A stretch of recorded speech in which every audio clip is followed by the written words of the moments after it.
Hey guys. So, last week I went to Bellevue for job interview that I didn't get. But I went to Bellevue and I realized I hadn't been there forever. There are a lot of rich people in Bellevue. You know how I can tell? Every other store downtown is a jewelry store. Like, I could just imagine people walking down the street. Oh yeah, I'm just gonna go down to the diamond store, get myself a diamond ring. Like, what the fuck? I'm from a small town, and I'm from Aberdeen.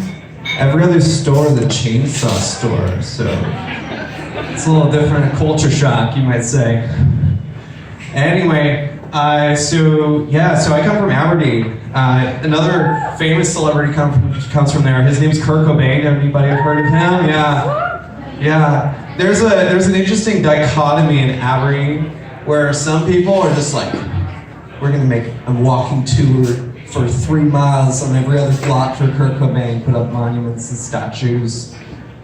And then there's the other people who are like, you know, the only place that Kurt Cobain statues belong on is the garbage dump.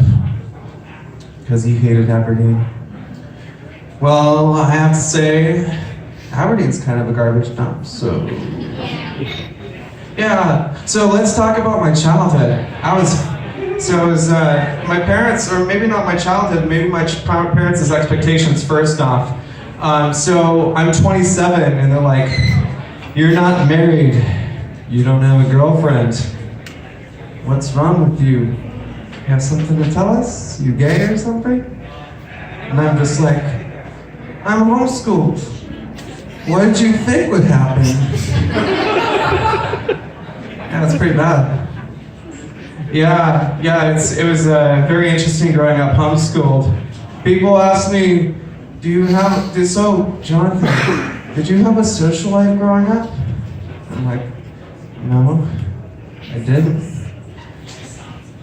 It's awkward. It's actually a lie though, I did have a social life, a very active one with my imaginary friends. You know, people kind of accept children having imaginary friends. Like mine was Peter Rabbit when I was like 8 years old. I started having imaginary friends even when I was a teenager. But he became more of like a Donnie Darko version of Peter Rabbit. People don't, people kind of accept that, but they think about maybe taking you to a psychiatrist once a month. Then you become an adult. They call that schizophrenia. Some people go to church and worship an imaginary friend too, though, so it's not unusual. Not at all. So, yeah, talking about my upbringing, let's talk about dating. As I mentioned, it's kind of interesting.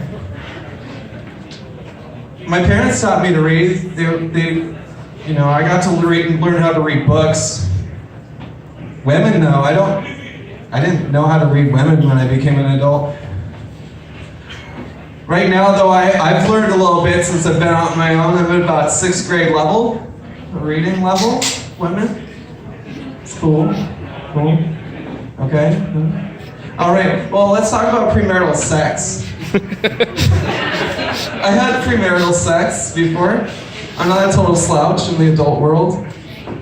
Yeah, so first time, as is per usual with any Christian who goes to the dark side of premarital sex,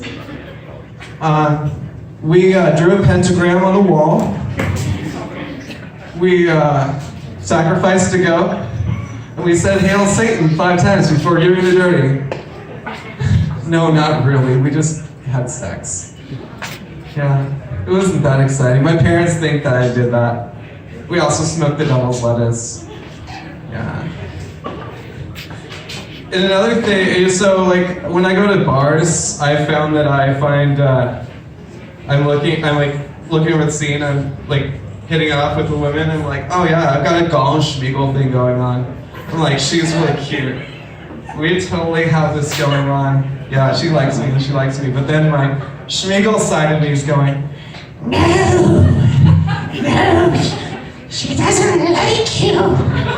She's gonna call the cops on you. Dad, Anyway, thank you guys. Have a good night.